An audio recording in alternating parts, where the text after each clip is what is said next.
rumaysanaysid inuu jiro bini aadam leh sayn dhab ah tani maaha mid been ah iyo wax film lagu sameeyay ee waa mid xaqiiqo ah Nishant Adhikari wiil ku dhashay dalka Nepal oo ku dhashay sayn dhabarka kaga taal oo dhererkeedu gaarayo 7 sentimitir dadka qaarkiis waxay u arkeen mucjiso qaarkoodna waxay u arkeen wax laga cabsado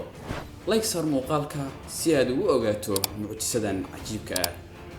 markii dhashaanta uu dhashay waalidkiis waxay arkeen wax ka nixiyay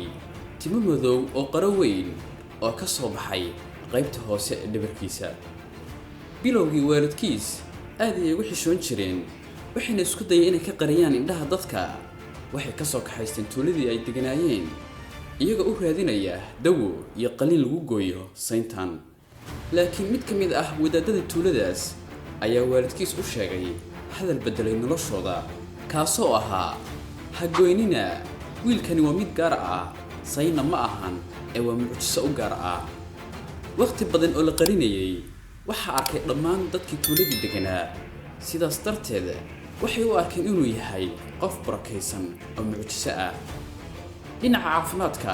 xaaladdan waxa loo yaqaanaa congenital hypertrichosis oo marka timo aan caadi ahayn oo aad u badan ay ka soo baxaan meel go'an oo jirka ka mid ah dhashaanta wuxuu u dulqaatay sanado badan oo dhabarkiisa qarsoonaa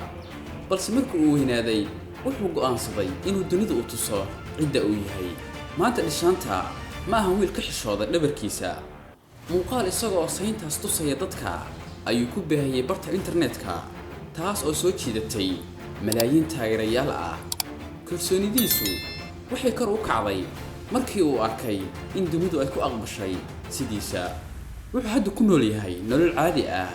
isagoo dugsiga aada ciyaara saaxiibadiisna ay u arkaan qof caadi ah oo iyaga la mid ah sheekada dhashanta waxay noo sheegaysaa in kala duwanaanshuhu uusan ahayn daciifnimo haddii adigu is aqbasho dunidu way ku aqbalaysaa haddaba su'aashu waxay tahay ma leedahay mucjiso ku gaar ah oo aad kaga qayb geli karto buugga dhacdooyinka adduunka hana ilaaweyn inaad subscribe na soo dhahdo si aad u seegin sheekooyinka xiga ee xiisaha leh